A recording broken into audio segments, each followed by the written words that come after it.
Hi, Attorney Steve Vondran. We're back and we are talking in this video about the software audit process. Okay, a lot of people will call and they say, hey, Attorney Steve, can I do this by myself? I got the love letter, I got the demand letter from one of the big software companies like Microsoft, Adobe, IBM, one of the big companies. Autodesk, and they want to audit my entire networks, our computers, our laptops, our servers. Can I do this ourselves, or do we have to hire an intellectual property lawyer like yourself? Okay, I'm going to tell you, yes, you probably want to have a copyright lawyer helping you in handling your case, but I think there probably are some cases where a individual owner or small business owner, there are a lot of small businesses that get targeted by these types of audits. So I think there are maybe some ways to handle. I'm going to give you some tips here. I'm going to let you decide for yourself. Do I need a counsel? Can I handle it myself? So without further ado, let's head to the Attorney Steve software audit board. Okay, let's back this up. Let's get that. Hopefully you can see this. We've got some pictures on here. We've got your company over here. We've got the BSA and the SIIA, the bad guys. I'm just kidding. They're enforcing their copyrights, okay? So they're allowed to try to make sure that people are not pirating their software. That's fair enough.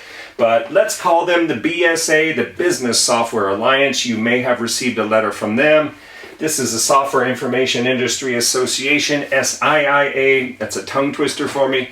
But you may have got a letter from one or either of these. You may have got a letter independently from Autodesk. You may have got a letter from a BSA lawyer, someone that actually works at the Business Software Alliance. So there's a lot of different types of letters that you can get. It could be a completely different third party. There's tons of software companies. So it could be any of these companies, okay? We've dealt with lots of them. But what typically happens is you get the letter. This is the law firm representing one of these companies.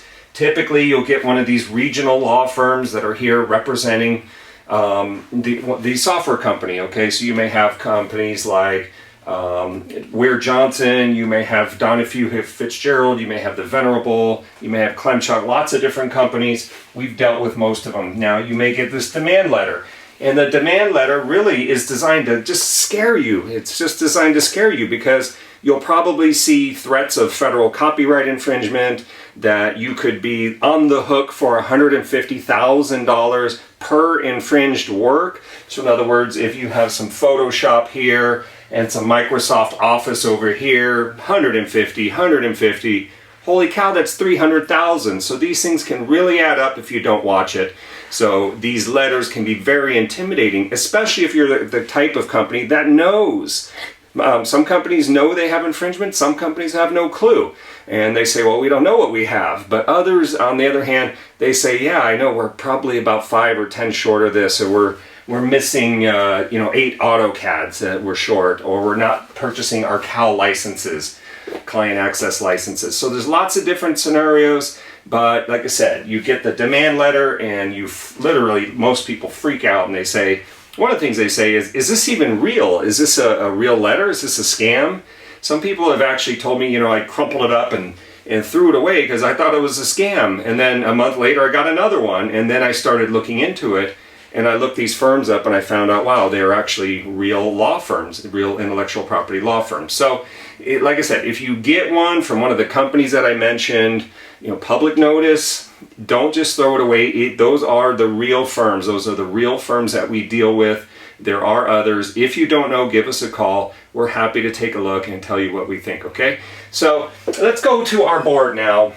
So a lot of times what happens here is you have this informant, okay?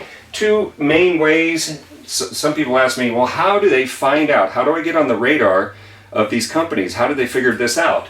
Well, it usually comes one of two ways. One is usually what we call the informant, okay? Now, oftentimes this can be a disgruntled employee, somebody that was terminated, and believe it or not, sometimes it's somebody who's sitting there now at your office, is just not happy with their job. They may be installing software so they can report you to try to get money. My dad used to say the answer to 99 out of 100 questions is money. So these people, you may have some people, the ones, they have one foot out the door, they're not happy, they're working on Rosetta Stone, learning a second language on your dime. meanwhile, getting ready to set you up to report you to these no piracy lines. These companies maintain, and I would say most software companies, if you look around, they maintain a piracy hotline. Why?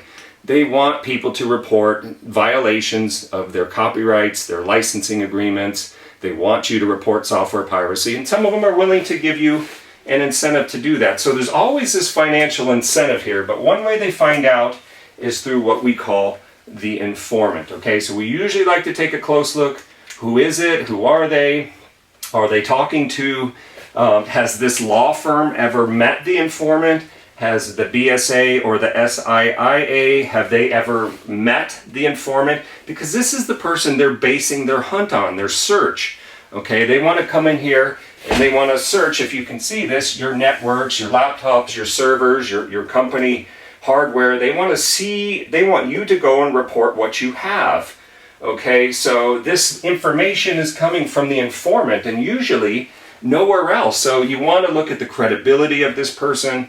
Are they violating trade secret agreements? Are they committing nefarious acts while they're at the office?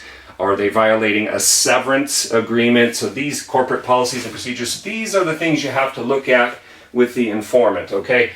Another popular way that these software companies find out about the infringement or the illegal unlicensed use of their software is through what we call crack codes. Okay, these are codes that you use. You download software illegally. Maybe you get it from a peer-to-peer, P2P sharing site like BitTorrent. So you're downloading software and then you're going and obtaining crack codes. Now you can search for a lot of companies. I wouldn't recommend it, by the way, but you can go search on Google and put your favorite software program in and put crack codes. You'll probably find something that would be a crack code that you can use. So that's one way. There's random keyword generators to try to basically crack into the software, and that's why we write that up there. So it could be two ways, and sometimes when we deal with companies, when you go and you audit your company, you see that you're going to have various secret codes. When I get the audit back, it's got all these 6969694545 whatever. So has these different kinds of numbers on it. So but that's part one of our video. Come back and we're going to go to part two and we're going to finish the process. So if you want to handle this case by yourself, save some money if you think you can do it, we're going to finish that off for you. Okay, we'll be right back.